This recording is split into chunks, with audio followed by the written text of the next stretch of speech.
Bonjour Aruna et bonjour aux auditeurs de Salam Sénégal. Un mandat de comparution en lieu et place d'une convocation déjà reçue par Farba Ngom, le député dont l'immunité parlementaire a été levée. Les spécialistes soutiennent que le collège des juges d'instruction a pris toutes les garanties nécessaires pour entendre à date le maire des Agnam, le contrôle judiciaire ou le mandat de dépôt des décisions qui peuvent être prises par le collège des juges dès la première comparution du suspect. Les explications du professeur El Hadj Ibabari Kamara, enseignant-chercheur à la faculté des sciences juridiques et politiques à l'université Cheikh Anta Diop de Dakar. Il faut d'abord dire que, en fait, il n'y a personne d'autre qui inculpe que si ce n'est le juge d'instruction. Donc, en l'espèce, c'est effectivement ce collège-là, instructeur, qui déclare une personne inculpée. Maintenant, on signifie l'inculpation donc à la personne mise en cause, et à ce moment-là, donc le juge d'instruction peut décider de le placer sous mandat de dépôt ou alors simplement de le mettre sous contrôle judiciaire. Oui. Il y a plusieurs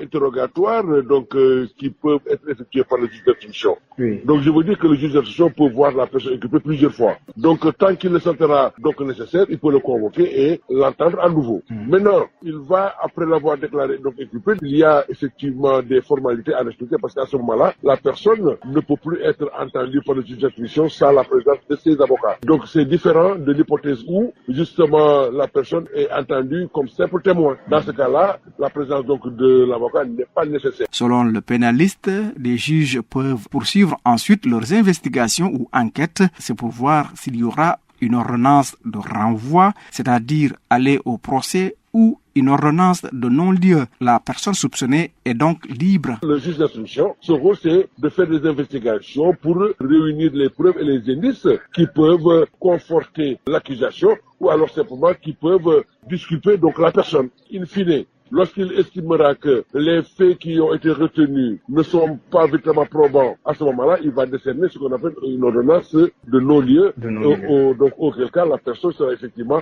libérée. Mais au cas où il y a des indices graves et concordants, à la suite donc de ces investigations en tant que juge d'instruction, mais à ce moment-là, le juge va décerner ce qu'on appelle une ordonnance de renvoi. Et à ce moment-là, c'est sûr que la personne sera devant les juridictions de jugement. Le parquet du pôle judiciaire financier est sur les traces d'activités suspectes de blanchiment de capitaux dont la valeur est estimée provisoirement à plus de 125 milliards de francs CFA. Le PGF a été saisi par plusieurs rapports de la cellule nationale de traitement des informations financières CENTIF. Professeur El Hadj Ibabari Kamara, vous êtes spécialiste du droit pénal. Le cautionnement est-il possible dans ce cas de figure? Pourvu que le juge l'accepte. C'est ça le problème, parce que tout revient maintenant au juge, parce qu'il n'est pas nécessaire que lorsque donc, le bonhomme se présente avec un montant là, qu'il pourra bénéficier justement d'une liberté.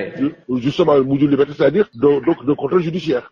Parce que là, vous parlez donc de liberté, mais en réalité, il ne serait pas considéré comme étant libre, parce qu'il sera placé sous contrôle judiciaire en attendant que le juge d'instruction, en fait, fasse ses investigations, approfondisse de telles investigations. Donc, le cautionnement ne peut servir qu'à une chose, c'est de ne pas pouvoir présenter la personne, en fait, sous mandat de dépôt. C'est simplement ça, hein. C'est tout pour votre chronique judiciaire. Merci d'avoir suivi. À jeudi prochain.